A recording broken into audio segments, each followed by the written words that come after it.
দুটো দিন টানা একসাথে বৃষ্টি এমন বাজে পড়তেছে, মনে হচ্ছে মাঝে মাঝে আকাশটা ফুটো হয়ে গেছে। আকাশ ফুটো হয়ে গেছে আর ওখান থেকে টপ টপ টপ টপ করে পানি পড়তেছে। আজ সকাল থেকে তো একদম বেরই হতে পারতেছি না, সারাদিন ঘরবন্দি ছিলাম, বাড়িতে ছিলাম, কোনো কাজকর্ম কিছু করতে পারিনি, ভিডিওর কোনো কাজ করতে পারিনি, নিজের সংসারের কোনো কাজ করতে পারিনি আমরা। তারপরে যখন একটু বের হবো ভাবছিলাম, ছাতাটা মাথায় নিয়ে নিজের বাড়ির সামনে কয়েকটি বেগুন গাছ লাগিয়েছিলাম। মাশাআল্লাহ, বেগুন গাছগুলো তো কখনো লক্ষ্য করিনি, কারণ লক্ষ্য করার মতো সময় হয়ে ওঠেনি। এটা আমার ফ্যামিলি দেখাশোনা করতো।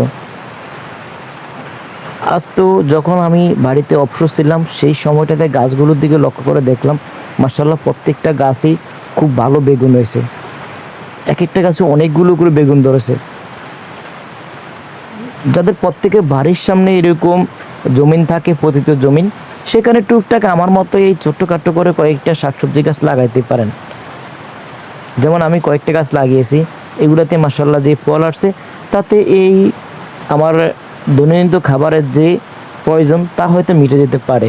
তো ভালো থাকবেন, আল্লাহ হাফিজ।